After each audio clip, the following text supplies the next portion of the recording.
संविधान 73वें संशोधन अधिनियम 1992 जो दिनांक 24 अप्रैल 1993 से लागू हुआ, जिसमें किए गए प्रावधानों के अनुरूप राज्य सरकार द्वारा राज्य में पंचायत राज व्यवस्था को लागू करने के उद्देश्य से राज्य में मध्य प्रदेश पंचायत राज अधिनियम 1993 क्रमांक 1 सन 1994 बनाया गया और दिनांक 25 जनवरी 1994 को लागू किया गया।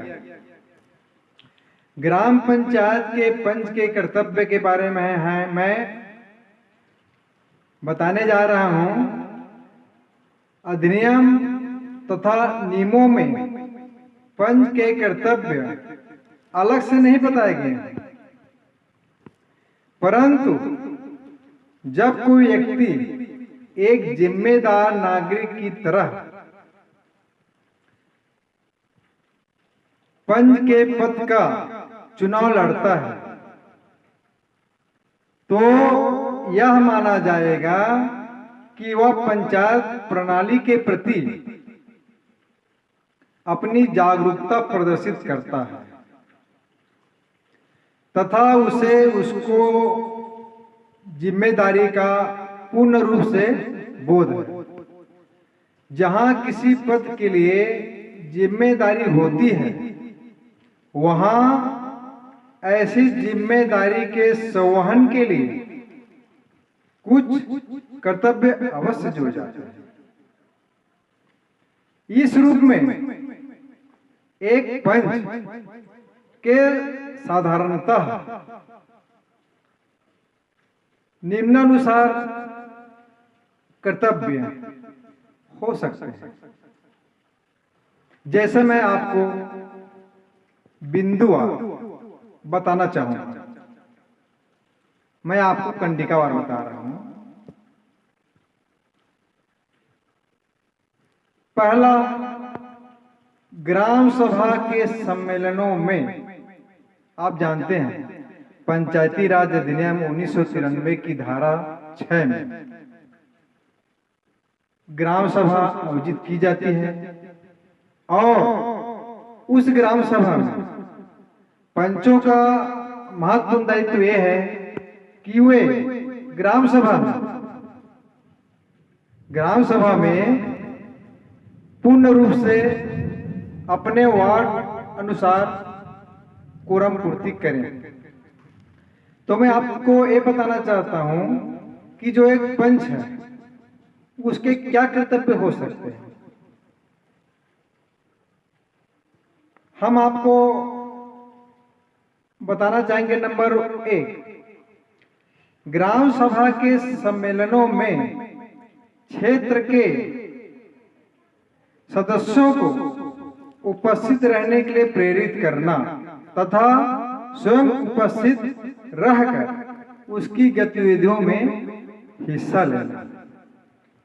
कंडिका 2, ग्राम पंचायत के प्रत्येक सम्मेलन में उपस्थित रहना, उसमें चर्चा में हिस्सा लेना तथा मत विभाजन के अवसर पर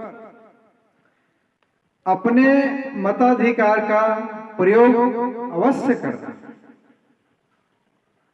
अपने क्षेत्र की विकास योजनाओं तथा निर्माण कार्यों, उनके बजट तथा व्यय आदि की जानकारी प्राप्त करना। कंडिका 4, अपने वार्ड के विकास तथा लोगों की भलाई के लिए कार्य करना। कंडिका 5, शासकीय अमले को पूर्ण सहयोग प्रदान करना। कंडिका 6, ग्राम सभा तथा ग्राम पंचायत के सम्मेलन के सुचारू संचालन हेतु सहयोग करना। लास्ट बिंदु 7 बिंदु, कंडिका 7, सरपंच अथवा उप सरपंच के द्वारा सौंपे गए कार्यों को पूरा करना तथा दिए गए निर्देशों का पालन करना। मैं आप लोगों को भी बताया कि ग्राम पंचायत के पंच के कर्तव्य क्या है। अधिनियम तथा नियमों